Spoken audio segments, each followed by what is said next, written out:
junction will do. If I apply a voltage, forward voltage to a PN junction, I start to have electrons moving to the right side and holes moving to the left side, and in between, they meet together and they can recombine. So this can be an LED. Any PN junction is an LED. Of course, most PN junctions that we use in electronics are not done for LED, to be an LED, they are done to be in transistors. They emit very, very little light, but in principle, they will all emit light. You don't agree? Me? Yes? Completely. Okay, okay, because I saw you shaking your head. I know the problem, but I don't know the solution. Okay. So, actually, this is not too efficient in that case. Suji explained to you that pure gallium nitride junctions don't emit very little light. And one of the reasons is that when you inject like this, electrons and holes are distributed over long distances, typically microns, and therefore the carrier density is not very strong, and the probability for an electron to meet a hole is quite weak. So what we do, and the big breakthrough, was in the 70s, well, the invention, the concept was it all earlier, was the heterostructure. Suji mentioned that to you. When you put three different materials, two larger bandgap material and a smaller bandgap material, and then when you inject electrons from one side, the electrons will fall in the smaller bandgap material, and when you inject holes from the other side, they will fall into the small bandgap. And instead of having several microns, this typically will be in a double heterostructure, 0.1 microns. So you have divided the volume by a factor of 10 to 100, and therefore you recombine much more efficiently. For that, Alferov and Krömer got the Nobel Prize in Physics in 2000 because this was decisive to have semiconductor lasers operating at room temperature. Before that, semiconductor lasers operated only at low temperatures. I started my physics working in my research in 1970. It was not such structure, it was almost structure. I bought some lasers, each of them was 200 pounds in Britain. That was a lot of money at that time. They lasted a few tens of hours, so I burnt all the four of them. And they were operating with a threshold current of 60 amps at liquid nitrogen. And to have enough power, I was driving them at 200 amps. So that was the lasers before, those were the lasers before the double heterostructure laser. Now, of course, those lasers operate at room temperature with 1 milliamp, and this is what made the optical communication system possible. But we went further than that. We went then to ultra-thin layers, which is quantum wells. So you have 22 layers, very nicely ordered, purely crystalline materials. And there, again, the quantum efficiency is higher. As Suji explained, when you went to quantum wells, you got even higher efficiency than with double heterostructure. The quantum well is very interesting for us for a number of concepts. So we have a very thin layer, and what we will say is that the energy level of electrons when they are in this quantum well are quantized due to the fact that the wave function must be zero in the high bandgap material if we take an infinitely deep well approximation. And then when you have to solve a Schrödinger equation like this, of course, the solution is sinusoids. And we say then, okay, and then depending on the number of lobes of the sinusoid, I have a quantum number n, and the energy is n squared times this. And typically for 10 nanometers here, this energy is 20 millielectron volts, and then you would have 80 millielectron volts higher. So that's the first time. Usually, light will be emitted in a semiconductor at the band gap energy, when an electron from the bottom of the band, conduction band recombines with the top a hole on the top of valence band, it emits a photon, and the energy, a conservation energy, tells you the energy is equal to the band gap. By the way, this is a unique way to measure a quantum property directly. If you look at an LED, you look at its color, and you say the band gap of this material is h nu divided by q. Fantastic, direct quantum measurement. But here, and so you would say the band gap, the energy, is characteristic of the material. And here what you find is that when you make the material very thin, you have this confinement energy, you have a new quantum energy coming to the fact that when you squeeze the electron, it takes quantum values, it goes up, and then you can change artificially the energy of electrons by just the size effect. That is the quantum size effect. Quantum size effect, that's very interesting. The first quantum size effects were evoked in 1937, way after the birth of quantum mechanics. People started to think, can I see macroscopically an effect of the fact that an object is small? 1937 only. And then you had quantum wells and so on. I can talk for hours on quantum size effects. That was a huge thing.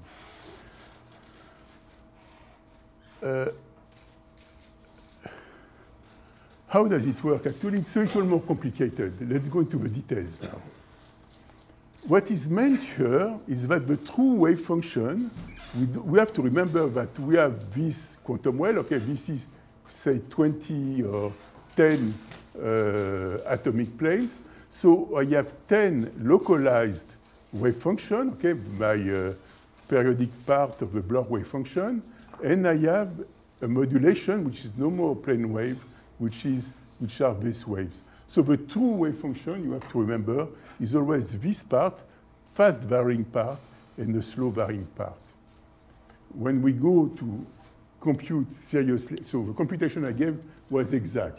But when we want to understand why is it so, it's because when you have a slowly varying perturbation compared to the fast varying perturbation of a lattice, of a crystal potential, then you can show that the true wave function with a perturbation is just a product of what we call an envelope wave function times the periodic part of the Bloch wave function. So that's why it's the product of this. And you can demonstrate completely in this, it's an approximation, that you just have to solve the Schrödinger equation for the envelope wave function with the perturbation potential with this potential. So it's a remarkable mathematical result. It makes everything simple. Of course, it's an approximation because we are saying it's slowly variable compared to something which is fast variable. Of course, it's an approximation. Okay, but it works remarkably well. Okay, there's no problem with that. I say that because this is very important for us. Now, if I want to compute the transition probability, okay, remember I showed you, I showed very quickly this interaction matrix element to say what is the probability of recombination between an initial state and final state, and I say this is an integral like this. The two functions are again, in this case of the quantum well, this envelope function, the periodic part, and for the one, again, for the same thing for the conduction band, this is a valence band. And when I look at an integral like this, I don't want to put several lines of computation, but this reduces to the fast varying part, okay, the periodic parts, taking up the interaction with the electromagnetic field, with the electric field. So this doesn't change. This is a constant, okay? This is a given for a given material. It's well known. We know this, we know this, we know everything. So this is well known. And then you have just the overlap, because of course you have, in this integral, you will have fast varying part, slowly varying part, and you separate into two parts, the fast varying part and the slow varying part. And of course they will factorize, and you have just the integral of the slow varying part, which means that then if I look, I have two wave functions. I have to look at the overlap of this wave function with this wave function, or this one with this one, etc., when I have electrons in those states or electrons in those states. Okay, and then the beautiful thing is that this overlap, then if I look at this overlap of this wave function with this one, of course I see it's 100% overlap. And if I look at the overlap, for instance, of a hole, which would be here with this electron and electron here, I see that the integral, this changes sign, the integral will be 0. This will be a forbidden transition. I have to make transitions between states of the same symmetry. Of course, this is an approximation. This is true in the infinite quantum well approximation with a number of other things. But it shows you something which will be very important for our disordered systems. That's why I'm talking about it. It's that to study, to calculate the absorption and emission of our systems, we have to know the overlap functions of electrons and holes. I'm confused, and that's probably just placement in the picture. So why the overlap is 1 and 0, 1 overlap 0? So 1, 2, 3 corresponds to the number of lobes. Okay, so this is again the first one. I'm more confused. So you have on the top of the picture and the corner, well, not anymore, there, F2, F1 scalar product 1, and on the a little bit below, sort of in the corners of your picture. Well, you should think of F1, F2 as F initial, Fi, F final. Okay. Right, but what's left versus right? I mean, so F1, F2. Oh no, so that's F1, F1. Okay, sorry, F1, F1. Yes, of course. Ah, yes. Sorry. I sincerely ask. I'm very happy. I'm very happy that you are following what I'm saying. Even the mistakes. Good. No, it's good. No, you're right. You are perfectly right. It's wrong. Sorry. It's a mistake. I mean, you had states and quantum numbers with the same numbers. So Yeah, it should be written C and V and so on. I sincerely. No, it's fine. I'm not trying to catch them. Okay. So I did catch up with my first talk. So this was just the basics of what we have to know. I had a different. Why is it that the integrals decouple? Because it was the same variable, but you decouple the slow and fast variables into different integrals. Yes? How did it? What sort of assumption is going on there? You know, you write as the product of two integrals, but you before had a bracket and the product of the functions. So in principle. Let's face it. Numerically, you can do it exactly. Okay? Yes. And you will find, so what's the problem? So what is the error we introduce? Okay? So you have to look at the envelope wave function. You have to look at the two neighboring integral, localized integral, and you see from one to the other how much the envelope wave function has changed. But at the scale we are looking at, the change will be 1, 2, 3%. So it gives you the size of the error you are doing. So it's because you have very fast oscillating. Yes. And that part is periodic. Yeah, it's periodic. So it's the same next to each other, so you know exactly what is the error you introduce. Okay. So I have a question. Yes. So for the heterojunction, the material in the middle Yes. has probably a different periodicity. So, two things, okay. Repeat your question louder. My question is, for the heterojunction, the material in the middle will have a different periodicity from the rest of the material.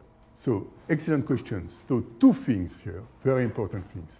First thing, they have the same periodicity because we try to have lattices which are not too different, so that the atoms will register together. But when you go epitaxially, so layer by layer, the atoms will put together. They will be strained, they will be forced because they try. Our crystal growers in the room, like Cheyenne, spend days and days and days to make it work. Okay. The second question, which is more fundamental, this is technical, sorry, but extremely important. But the more fundamental question is that the UC, okay, the periodic part between materials will be different. And we make the assumption that they are the same. We make the approximation that they are the same. They are not too different. I'm not sure people have calculated them seriously. Stefan Schulz, that was stuck yesterday in San Francisco, is making full computations. So maybe he can tell you how different they are. Because you have to do atomistic type of calculations to know exactly how they are different. I have another question. So when you look at the width of the structure, the gap, I mean, the levels become more separated Yes. as you narrow them. So is there, I mean, is this table, I mean, somehow constructed with specific properties or with a specific gaps in between, or just from level to level, or is this? Okay, so you talk of a quantum well because you say the electron state is quantized. So of course it's quantized in the direction of the growth, okay, of the thickness. In the plane, the electron can move freely. So when you say it's quantized, you say it's quantized. So when you say something is three-dimensional, it's because you have several degrees of freedom, and you can construct a wave packet, okay? And the wave packet, but you have to construct must be of the order of kT, because what characterizes an electron seriously anywhere is not a wave function, it's a wave packet. But if then you make a quantum well where the separation is larger than kT, of the order of, it's clear you cannot construct a wave packet, because within kT you would have to take states which are not within kT, and so they don't belong to the same state. So that's when you say you are quantized. So in short, the answer is when the quantizing energy is larger than kT, we say it's a quantum well, because you are sure that at room temperature, you will have only one state populated. Okay. And then above you have 3D, you have double heterostructure. Okay, so let me discuss now quickly what happens with nitrides. What's new with nitrides? So first, why do we want nitrides? Because they have a large band gap. Because all the other semiconductors up to nitrides were small band gaps emitting in the infrared, okay, or maybe in the red. But to make visible light, you need blue LEDs. Lighting is about blue LEDs. The Nobel Prize was about blue LEDs. So you need a large band gap, and you will see there are strain and defects. Of course, you have many semiconductors that can emit in the visible. We will see why nitrides are amazingly and unique. Then you will see a number of new things. You have electric field disorder. Again, we have to have alloys. And then we'll see what challenges we have. Okay, there's a huge problem with nitrides. Let's be frank. They work well too well for researchers. Why bother trying to understand something which works well? Okay, so it's a pervert, we agree. And the problem, they don't want to find perverts. Okay, because... Excuse me? What's wrong? Scientists are not perverts, somewhat? Oh, we should not say that in public, sorry, but we are between us. Okay, so. We know that we do that for fun, okay? So is it serious? Is it really a job? Okay, well, anyway. So they work so well that there is very little money to fund it. There were so many things we did not understand. If you don't understand something, you get a lot of funding. Okay, quantum computing, you will have funding forever because they will not work. So, whereas LEDs, they work. So, okay, we try to still understand them. We want to understand what's going on. Okay, Suji told you, okay, we have so many defects, orders of magnitude more than any other semiconductor, and still they work. Why do they have such huge efficiencies?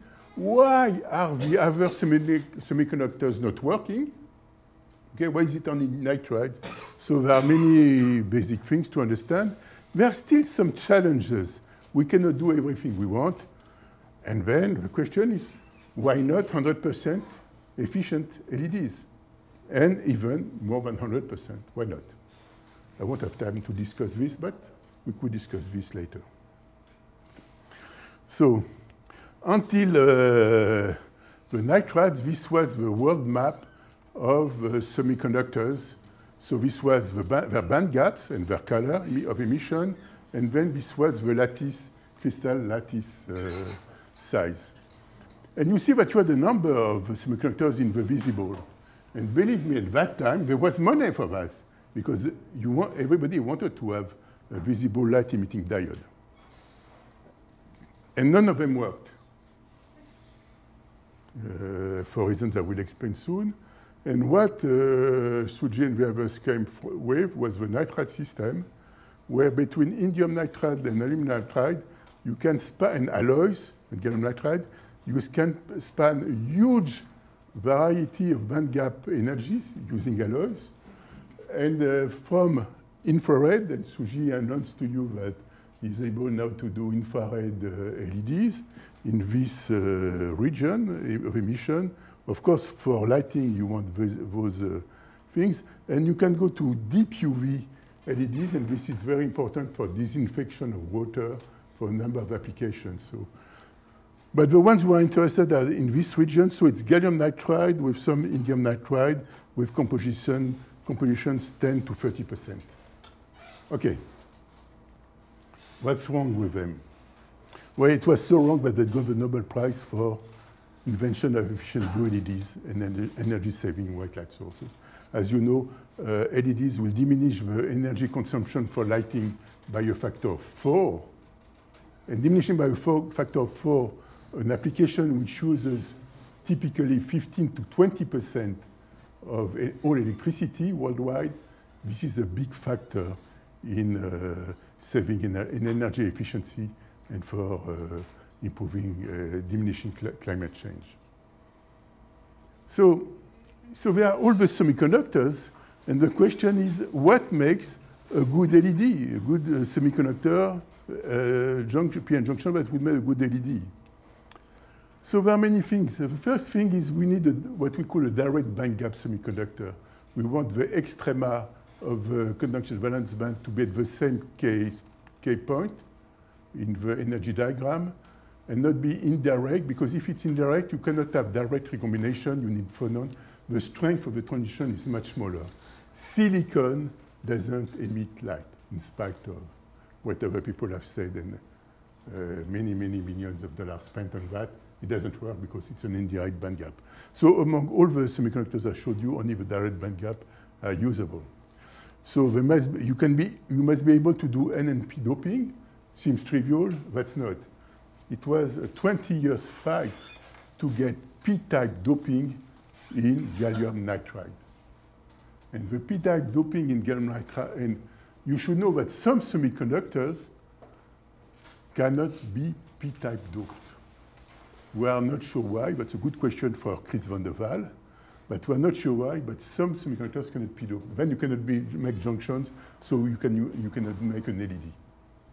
As simple as that. And the problem of p-doping in gallium nitride was a terrible one, because it was clear that magnesium should be a good acceptor, should give holes. And whenever they tried to put magnesium, there was no conductivity, p-type conductivity. And then Akazaki and Amano discovered that when you shine an E-beam, when you put an E-beam on p-doped with magnesium gallium nitride, you see some light being emitted. And this was a phenomenon which was known before for gallium arsenide for other semiconductors. But it was Sujie Nakamura who said, okay, something happens during the growth. Now we know that when you do the growth, you have hydrogen which gets into the material. Hydrogen goes next to a magnesium and takes away the electron from the acceptor, and then this acceptor is neutralized. And he showed that when you heat the material at high temperature, the hydrogen gets away, and then you get p-type conductivity. So it seems simple, it's not obvious. It was a huge challenge. And again, not all semiconductors can have P and N doping. Some semiconductors cannot be N doped, okay, I must say. You must have low defects density, few negative centers. Well, this is debatable. Sujit showed you that you can have many defects and still have good efficiency. So this is a relative notion. And so, and you want to be able to do double heterostructure in quantum wells. And again, it means you have to be able to do some matching of the materials, okay, lattice matching and so on, so that they go in registry. And indeed, that's what you see. We are looking in a small range of energies, the InGaN alloy, but you see that when we do those wavelengths, the lattice constant changes a little, okay? And the indium nitride, the lattice constant is larger than gallium nitride. So when you put on gallium nitride some InGaN, you will strain it, compress it.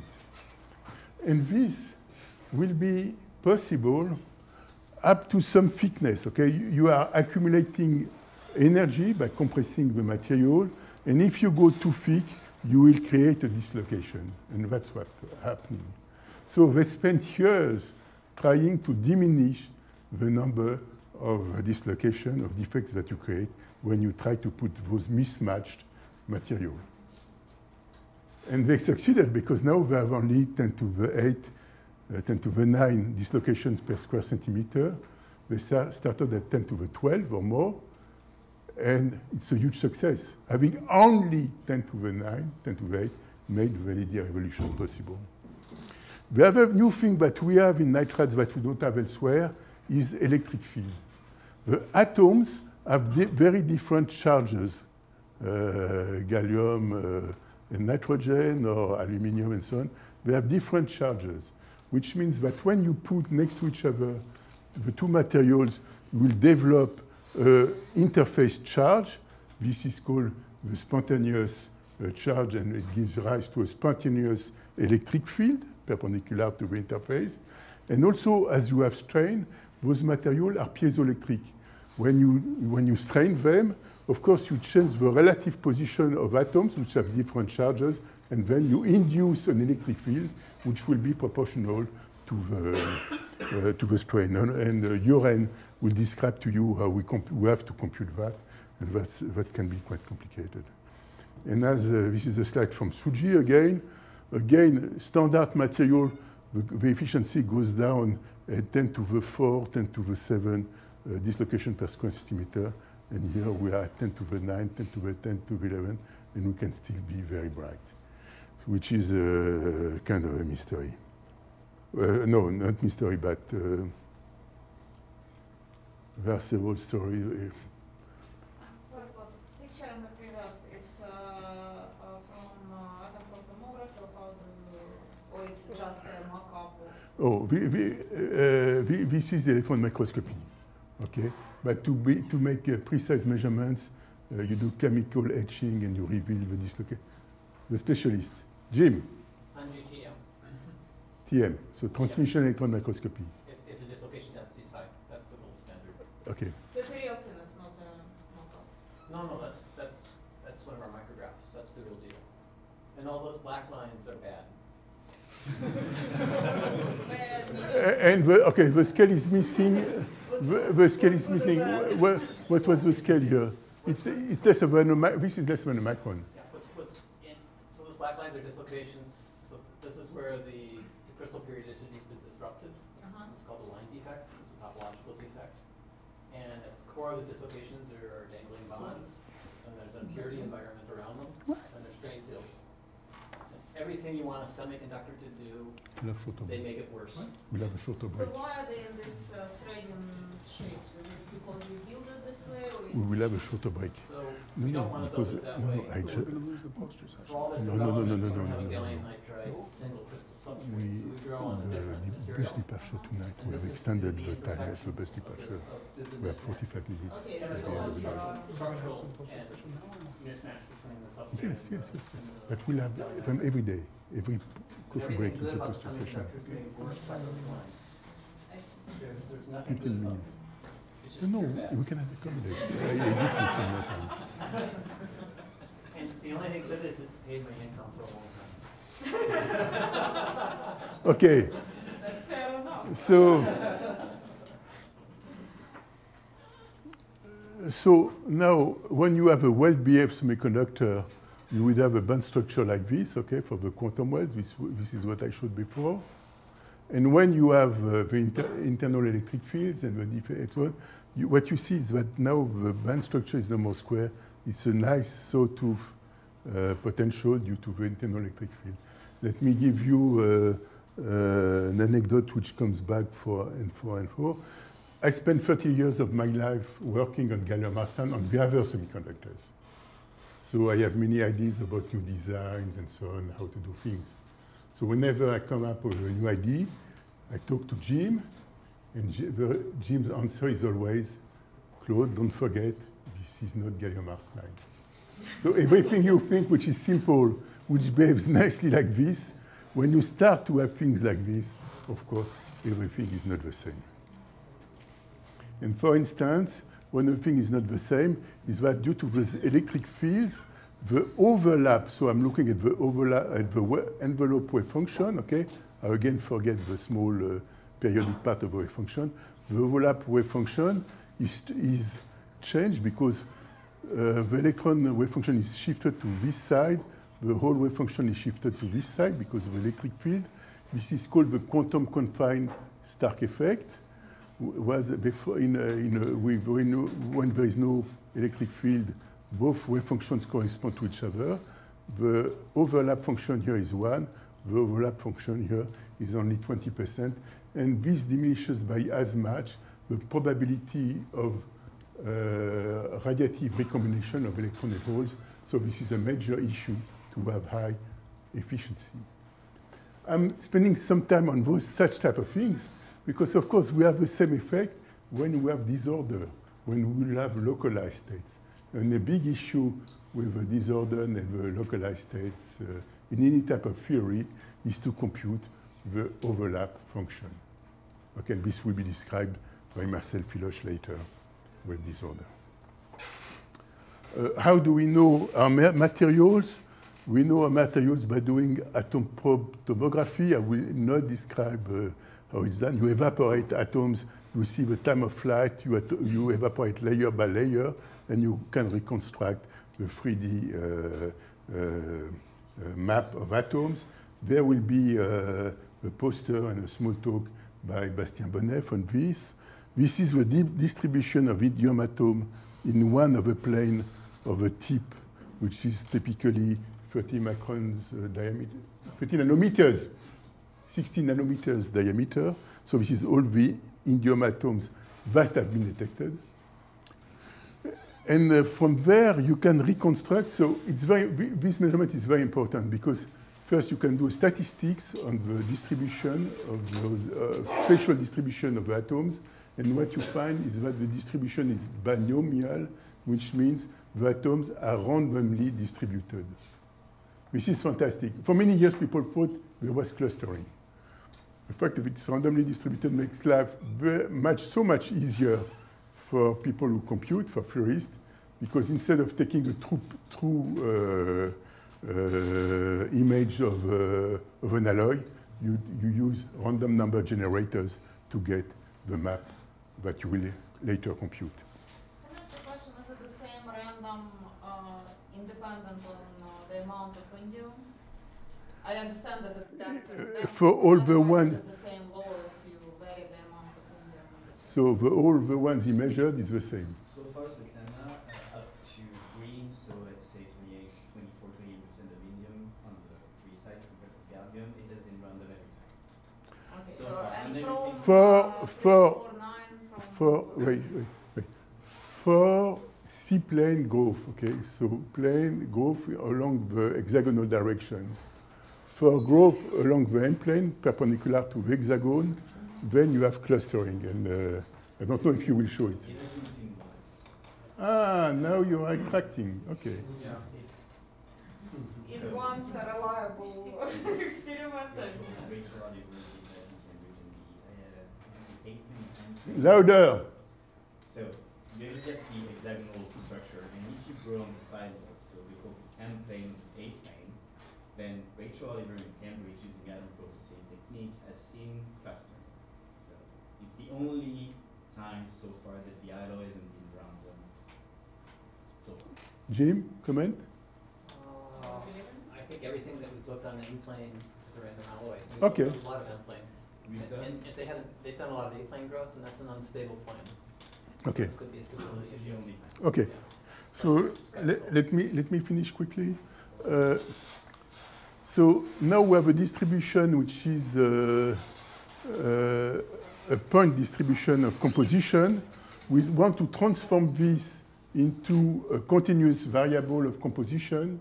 So what we do, due to the uncertainty that we have on the exact position of what has been measured and the statistical nature of the alloy, we just say that we attribute to each atom a Gaussian distribution, special Gaussian distribution with Gaussian width sigma, which is typically 2 atomic units.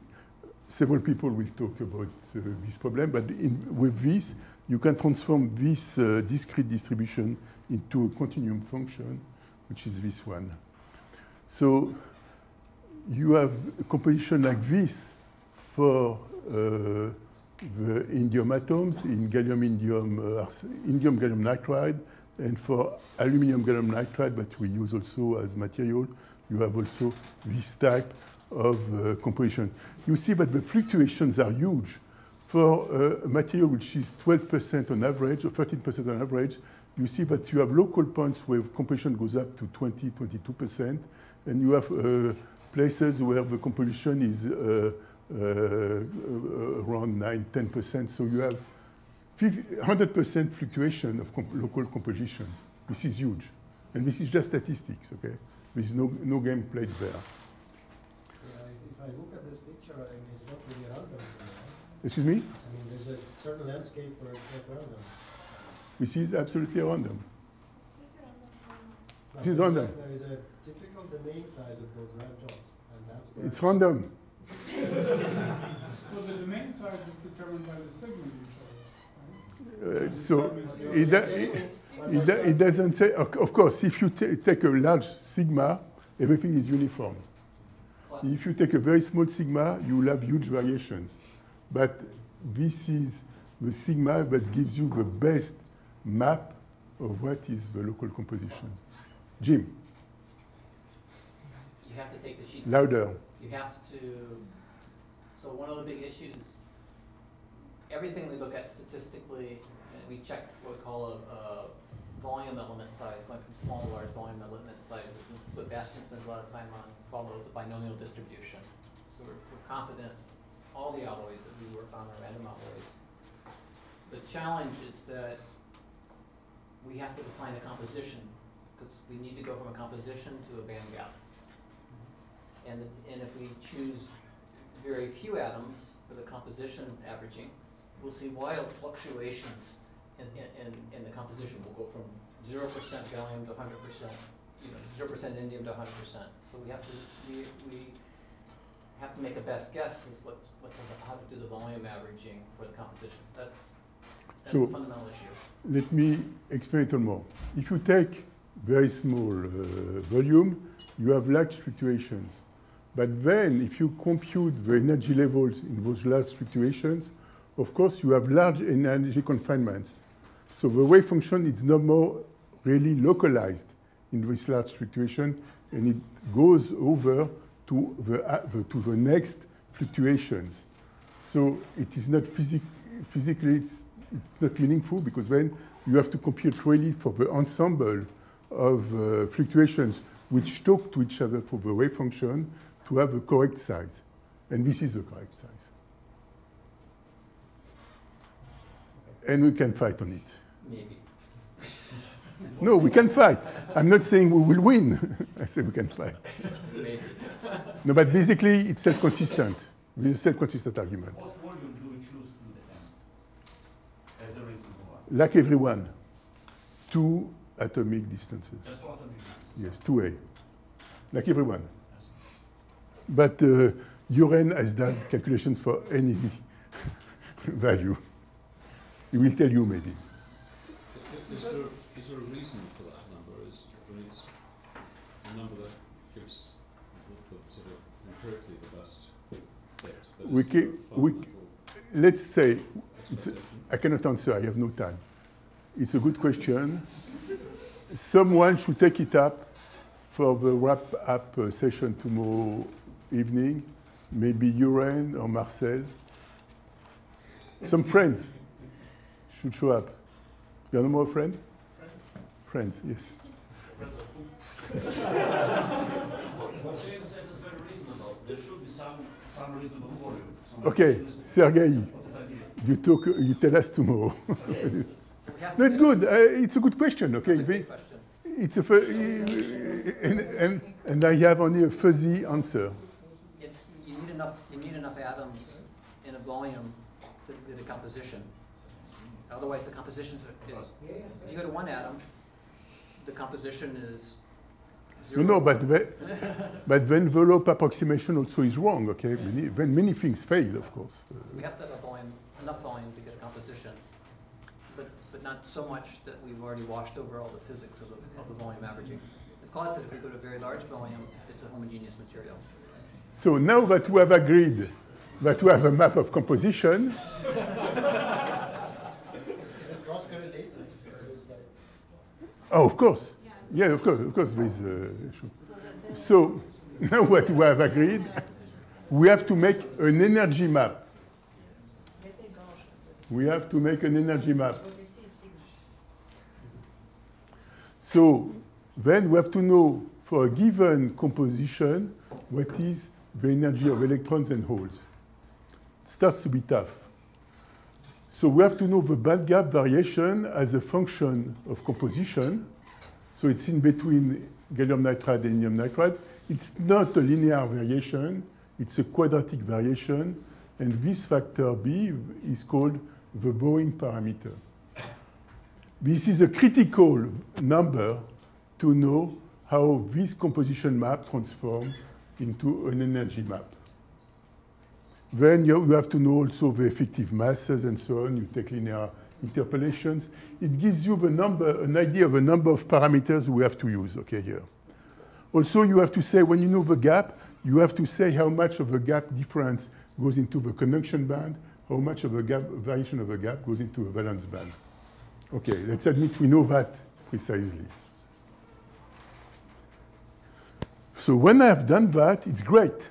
I can transform the composition map, this is 30 nanometers by 30 nanometers, into an energy map of the conduction band extremum and the valence band extremum.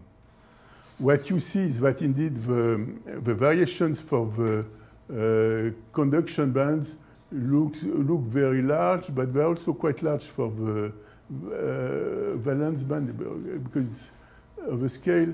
But you have to remember that the hole mass, I forgot to talk about the hole mass, the mass of the holes is heavier than the electron mass, so you'll have more effects of confinement for the electrons than for the holes.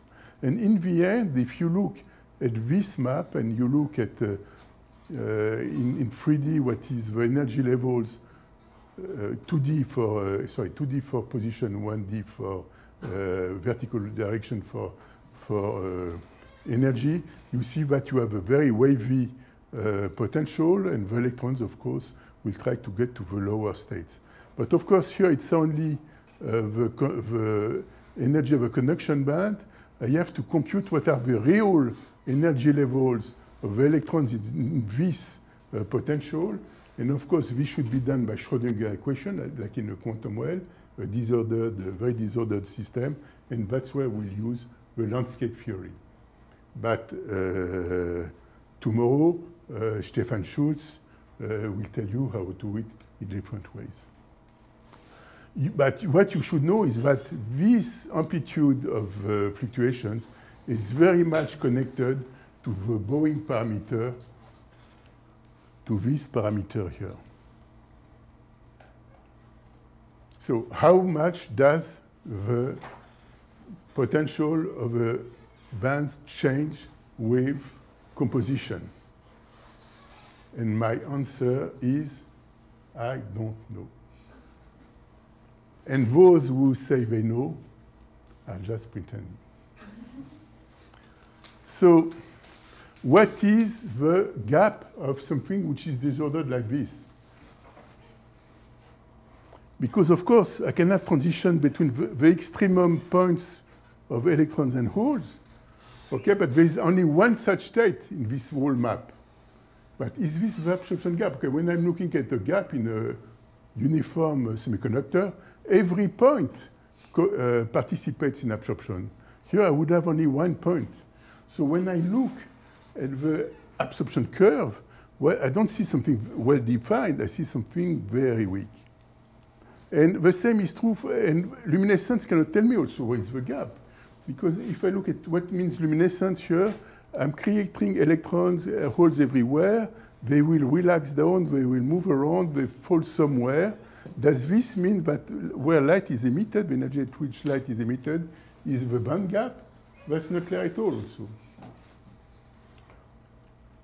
So what people measure is absorption curve, luminescence curve, and they say this is a sigmoid curve. And the inflection point of the sigmoid is the band gap. Some of you are using this. In organics, it's very common. Yes. And what is the theory behind? There's no theory behind. Good. We agree. But if you do that, and you look where is the luminescence, the difference in energy between the band gap and luminescence is called the Stokes shift. And then you have a Stokes shift which goes from 0 for pure, of course, gallium nitride to something which is 300 millielectron volts when you have 25, 28% of indium. A Stokes shift of 400 millivolts, say, I write here unreasonably because it's written. In spoken words, I can say it's nonsense. There is no physical mechanism that can give you a 400 millivolts Stokes shift. Other than Anybody ready to fight? well, energy migration to indium-rich. You can have energy migration if your fluctuations have an amplitude of 400 millivolts. Here, it's less than 100 millivolts. Next comment. No, it's a good point. No, in organics, you can have it. You're right. If you have a very disordered system, you can have 400 millivolts, of course. But we don't have 400 millivolts to go.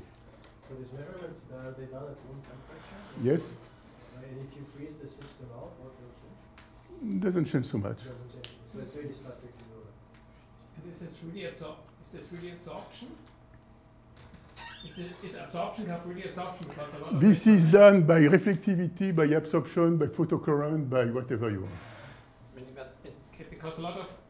Because I published a paper long ago about all these people who call it absorption, but they're essentially it's photoluminescence excitation measurements, which is close to absorption but not absorption and so on.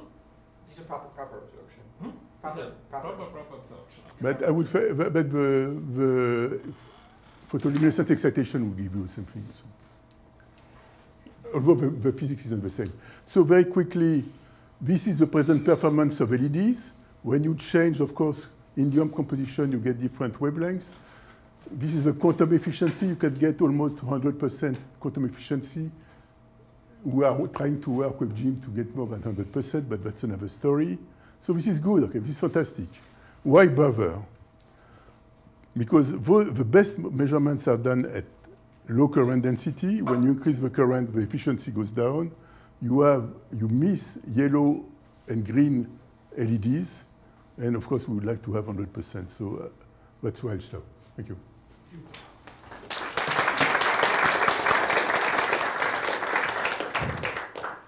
I want some time for the poster session, although that'll continue also later in the conference, not just today. But do we have any pressing questions now? What is the main challenge? What do you see as the main challenge? Oh, green and yellow. Green and yellow. Droop is quite intrinsic. So you could make better designs to improve the droop phenomenon, to maintain efficiency at high current. So we have some work here on droop. But the biggest challenge is to have green and yellow. Why do we want to have green and yellow? Because then you can have independent LEDs to make white light, and then you can have adaptive lighting. So then, Green and yellow, not red. excuse me? Why not red? Red is done with another material system. So then it's not so bad, okay? Red is here. So it's not so bad. It drops a lot because of the material system, but that's where you are missing a lot. You are missing a factor of 2, 3. A factor of 2, 3 in energy, that's a huge factor, okay? In price, it doesn't change, but in the energy consumption, it's a big factor. Because to get the same light, you can put 3 LEDs, but the energy. So I didn't understand when you do the composition map, how do you do the numerics with that? Do you solve quantum and the Schrodinger equation with that potential? No, this is not, I did not tell. It will be the next talk. Okay. No, I didn't tell. We just have the potential energy map, and then we have to transform this into the real energy map. No, I did not discuss this. The effective map. Well, the normal way is Schrodinger, you're right. I don't know if we have 1 minute. In those intersection plots, when you calculate stock shift, there was a very different shape of the absorption and emission spectrum. Why is that the case in organics? Wait. So yeah, exactly. So you see like the top. This, the shape? So the bottom one, the shape is very similar, but the top one you have much broader emission than absorption. So why is that? What is causing this asymmetry? Well, luminescence is relaxed states.